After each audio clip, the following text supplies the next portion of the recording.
Hello मोर स्नेहर छात्र छात्री माने दीपुसार ज्ञानदी YouTube channel को मु स्वागत करुँची। आज पिला माने मु पलासी युद्ध एवं बक्सार युद्धर कारण एवं फलाफल विषय रे आलोचना करी।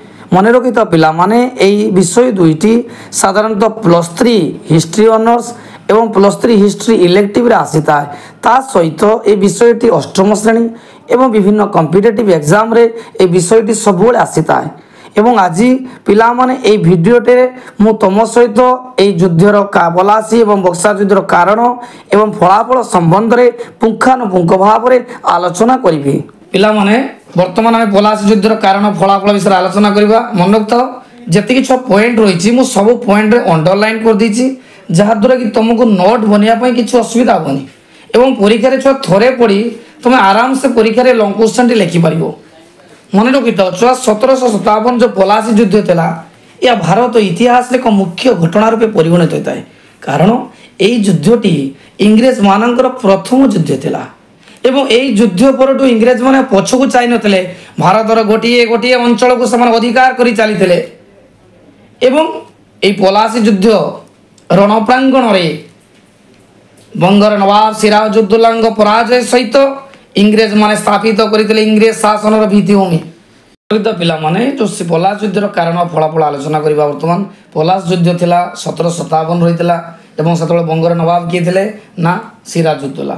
सिराजुद्दौला कहा पर सिंहासन ग्रहण कले आलबर्दी खां से सिंहासन आहरण करे माने सिराजुद्दौला एवं सिराजुद्दौला सहित इंग्रेज मान 1757 पलास युद्ध होता एवं सिराजुद्दौला युद्ध परास्त होते एवं इंग्रेज माने भारत रे तांकर साम्राज्यर भित्तिप्रस्तर स्थापित करते युद्ध द्वारा। ये युद्धर कारण था कौन प्रथम इंग्रेज सिराज इंग्रेज मान सहित कलह। आलबर्दी खां जो सिंहासन आहरण कले से पाख बा पड़ोशी अंचल साधारणतः पड़ोशी अंचल गुड़िक साधारणतः इंग्रेज मान सहित सुसंपर्क रक्षा करते सेतबले राजवल्लभ सिराज राजकोष प्रचुर धनरत्न आत्मसात करते एवं निजर पुत्र कृष्णदास एवं परिवार वर्ग को इंग्रेज माने आश्रय रखिते। सिराजुद्दौला अनुभव कले जे विश्वासघात कला किए कला राजवल्लभ कला किंतु इंग्रेज माने सिराजुद्दौला शत्रु किए आश्रय देले इंग्रेज मान देले तेणु इंग्रेज मान जो आश्रय देले सिराजुद्दौला उत्क्षिप्त हेले एवं सी कृष्णदास को समर्पण करने आदेश देले किंतु इंग्रेज माने आपको भ्रुक्षेप कला नहीं एवं कृष्णदास आदौ कौन कले समर्पण कले ना फल सिराजुद्दौला इंग्रेज मान कौन है तिक्तता सृष्टि होता। द्वितीय है दस्तक प्रथा।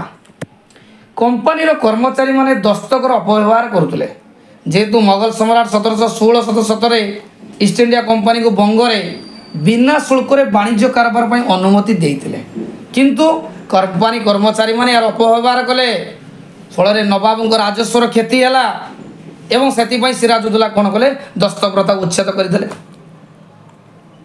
एवं कलिकता जो इंग्रेज माने दुर्ग निर्माण कले ये कौन कले कड़ा समालोचना कले बंद करने आदेश देले फल इंग्रेज एवं सिराजुद्दौला मध्य सब कलह लगी रही है। पिला मन रहा प्रथम पॉइंट सिराज इंग्रेज मान सहित कलह मन रखता राजवल्लभ जी कि राजकोष टंका नहीं पलैते इंग्रेज मान आश्रय देले यहाँ मेन कलह। द्वितीय इंग्रेज कर्मचारी माने दस्तक प्रथा जो व्यवहार अपव्यवहार कले सिराजुद्दौला कौन कले दस्तक प्रथा बंद करदे।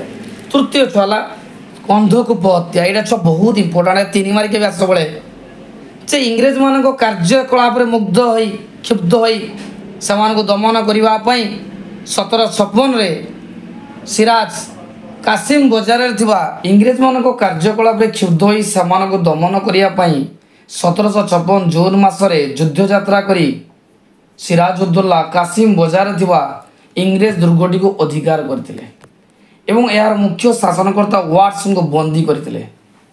यापर पोर्ट विलियम दुर्ग पर नवाब आक्रमण करी इंग्रेज सैन्य मान को बंदी कले एवं 1756 ख्रीष्टाब्द जून 25 तारीख रविवार दिन रात्र 146 जन बंदी को एक छोट गृह रखा जाइतिला से 123 जन श्वासरुद्ध हो मृत्युवरण करते अवशिष्ट 23 जन जीवित थे। हलुअन नामक जन व्यक्ति से अंधकार कोठरी जीवित अवस्था उद्धार पाई এবং সেই ঘটনাটি বিশদ ভাবে বর্ণনা করে।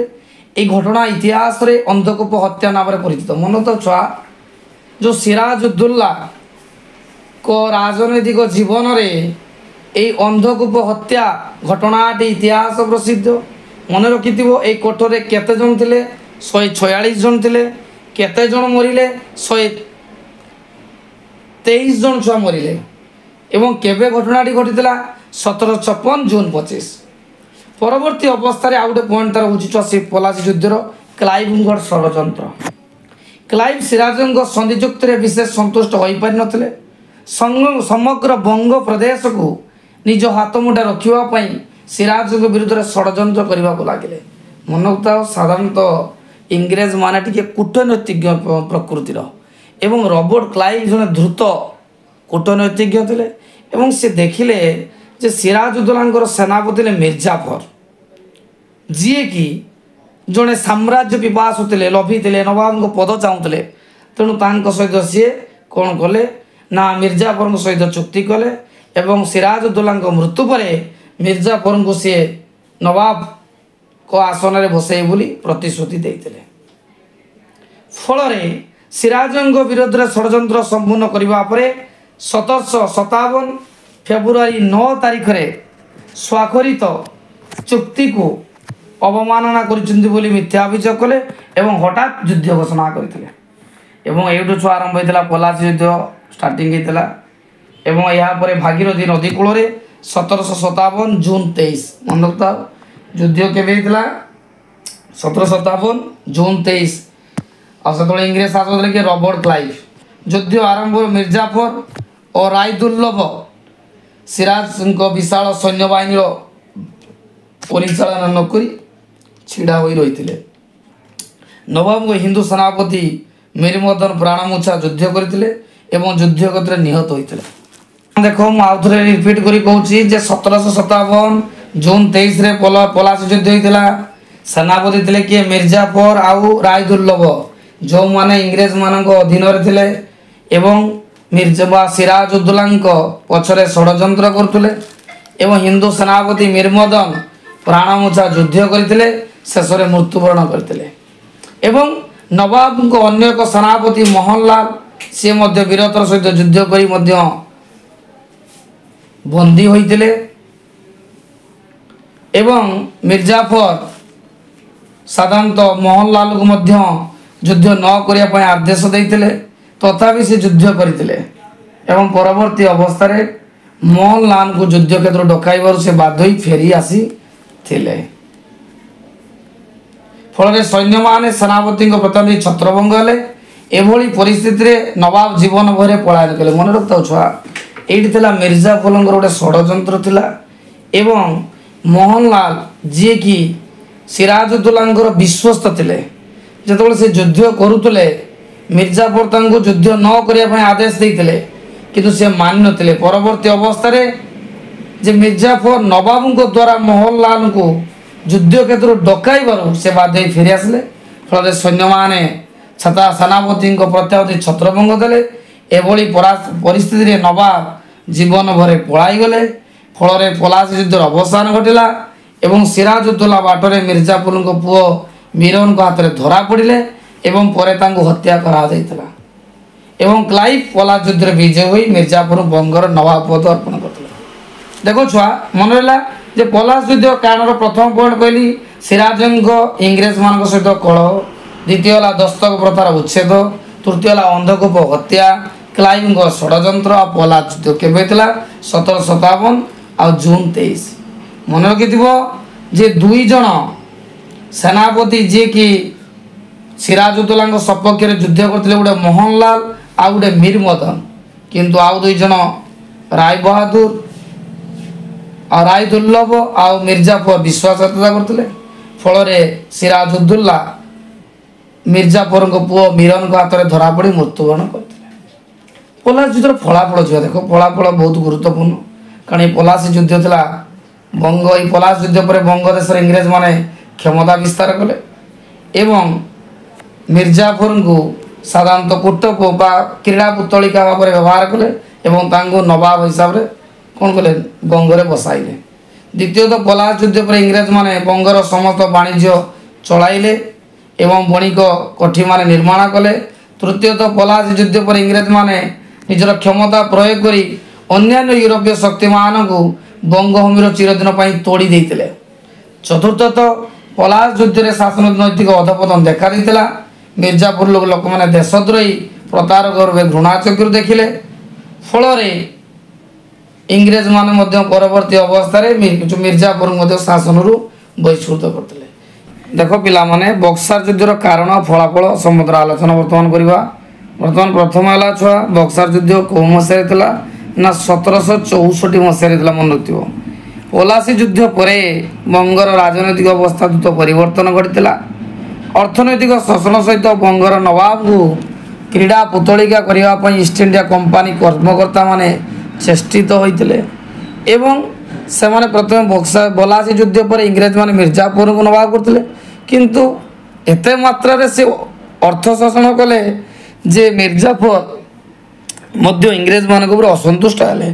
फल इंग्रेज माने गादी युद्ध कर जई मीर कासिम को सिंहासन में बसाई दिले।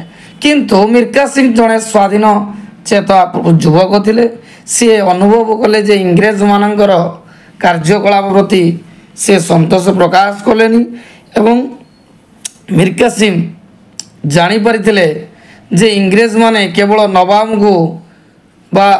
को केवल शासन क्षमता प्रदान करुचंती एवं परोक्ष सबु कार्य निजे करुचंती। फल से निजे इंग्रेज मान कबल मुक्त हो शासन कार्य करने चाहिए किंतु ताहा इंग्रेज माने कराई दे नथिले। प्रथम कथा मन रखता जे बक्सार युद्ध विभिन्न कारण थिला। प्रथम है जे मीर कासिम कौन कले ना ईस्ट इंडिया कंपानी नाम रे बहु कर्मचारी और बणिक जो दस्तकर अपव्यवहार करुले ताकू सी कौन कले रद्द करते। फल इंग्रेज माने मीर कासिम विरुद्ध रे अभियोग आनिले। फल इंग्रेज माने मीर कासिम शासन प्रति अतिष्ठ हो गले। द्वितीय पॉइंट है कंपानी व्यवसाय रे प्रतिबंधक। मीर कासिम केवल दस्तक प्रथा उच्छेद कले ता नुहे ईस्ट इंडिया कंपानी व्यवसाय प्रत्येक क्षेत्र में प्रतिबंधक सृष्टि कले। स्थानीय अमील माने बंगर लोक मान ईस्ट इंडिया कंपानी सहित कौन संपर्क वाणिज्यिक संपर्क न करने सचेतन कराइथिले एवं मीर कासिम हठात बन्यकर तनकी गृहगुड़िकर संख्या बढ़ाई देले। फल सेठारे अधिक सैन्य मुतयन करागला एवं इंग्रेज मान वाणिज्य तोरीगुड़ी अटका जाई जोरीमाना आदाय करागला। फल कंपानी अर्थनैतिक विपर्यय देखाई मन रखता जे बक्सार युद्धर गोटे कारण था मीर कासिम द्वारा दस्तखत। द्वितीय है कंपानी व्यवसाय प्रतिबंधक। नवाब स्वाधीनतार हस्तक मीर कासिम जेहेतु स्वाधीन भाव में शासन करुले किंतु ईस्ट इंडिया कंपानी चाहूनुले जे ये स्वाधीन भाव में शासन करूँ एवं तांकर क्षमता को संकुचित करने इंग्रेज माने चाहूले। फल मीर कासिम इंग्रेज मानकर कौन कार्य को शुणापी प्रस्तुत नथिले। फल इंग्रेज मान एवं नवाब मध्य तिक्तता लगी रही। फल बक्सार युद्धर सूत्रपात है। आसु कारण कौन था छुआ मन रखता जे मीर कासिम इंग्रेज मान गभीर भाव असंतुष्ट हो पड़े। British East India company Mir Qasim गादीच्युत करने जून 1763 मेजर आडाम्स को प्रेरणा करते एवं कटुआ और घेरिया एवं उदयनला आदि युद्ध में पराजित हो मीर कासिम नवाब पद चली जावा सुनिश्चित जानी पाटना अभिमुखे यात्रा कले।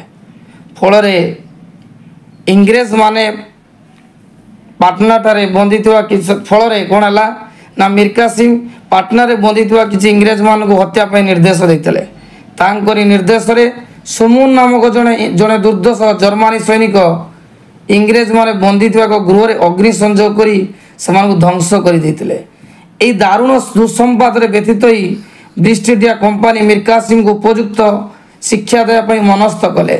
यह ही बक्सार युद्धर कारण मन रखी था छुआ जे आसु कारण कौन था मीर कासिम जड़े स्वाधीनता शासक थे किंतु एक उत्तम योद्धा नथिले एवं इंग्रेज मान सहित युद्ध करी से कटुआ घेरिया उदयनला आदि युद्ध परास्त हेले। फल नवाब पद चली जावा पाटना चलीगले। से कौन कले ना बंदी थी इंग्रेज सैन्य मान को सी कौन करे ଜଣେ ଜର୍ମାନୀ ସୈନିକ ଦ୍ୱାରା ବା ନିଆଁ ଲଗାଇ ଅଗ୍ନି ସଂଯୋଗ କରି ସେମାନଙ୍କୁ ଧ୍ୱଂସ କରିଦେଲେ। ଫଳରେ ଇଂରେଜ ଇଷ୍ଟ ଇଣ୍ଡିଆ କମ୍ପାନୀ ଦୁଃଖ ପ୍ରକାଶ କରି ଏବଂ ମୀର କାସିମଙ୍କୁ ଉପଯୁକ୍ତ ଶିକ୍ଷା ଦେବା ପାଇଁ ମନସ୍ଥ କଲେ ଏବଂ ଏହା ହିଁ ଥିଲା ବକ୍ସାର ଯୁଦ୍ଧର ପ୍ରତ୍ୟକ୍ଷ କାରଣ। ମୀର କାସିମ ଯୁଦ୍ଧରେ ପରାସ୍ତ ହୋଇ ସେ କ'ଣ କଲେ ନା ଅଯୋଧ୍ୟାକୁ ପଳାୟନ କଲେ। ଅଯୋଧ୍ୟାର ନବାବ ସୁଜାଉଦ୍ଦୌଲାଙ୍କଠାରେ ଶରଣାପନ୍ନ ହେଲେ ଏବଂ ସୁଜାଉଦ୍ଦୌଲାଙ୍କୁ ଇଂରେଜମାନଙ୍କ ବିରୁଦ୍ଧରେ ମତାଇଥିଲେ। ଏହି କାର୍ଯ୍ୟକୁ ମଧ୍ୟ ମୋଗଲ ସମ୍ରାଟ ଦ୍ୱିତୀୟ ଶାହ ଆଲମ ସମର୍ଥନ ଜଣାଇଥିଲେ। ମନେ ରହିଲା ଛୁଆ, ଯେତେବେଳେ ମୀର କାସିମ ଗାଦିଚ୍ୟୁତ ହେଲେ ଇଂରେଜମାନେ ପୁନର୍ବାର ପୁଣି ମିର୍ଜାଫରଙ୍କୁ ଦାୟିତ୍ୱ ଦେଲେ ଏବଂ ମୀର କାସିମ ପଳାୟନ କରି ଅଯୋଧ୍ୟାର ନବାବ ସୁଜାଉଦ୍ଦୌଲାଙ୍କଠାରେ ଆଶ୍ରୟ ନେଇଥିଲେ ଏବଂ ତାଙ୍କୁ ଆମର ମୀର କାସିମ ସୁଜାଉଦ୍ଦୌଲାଙ୍କୁ ଇଂରେଜମାନଙ୍କ ବିରୁଦ୍ଧରେ ମତାଇଲେ ଏବଂ ଦ୍ୱିତୀୟ ଶାହ ଆଲମ ମଧ୍ୟ ଏମାନଙ୍କୁ ସମର୍ଥନ ଜଣାଇଥିଲେ। ଦ୍ୱିତୀୟ ଶାହ ଆଲମ ମୋଗଲ ସମ୍ରାଟ ଥିଲେ।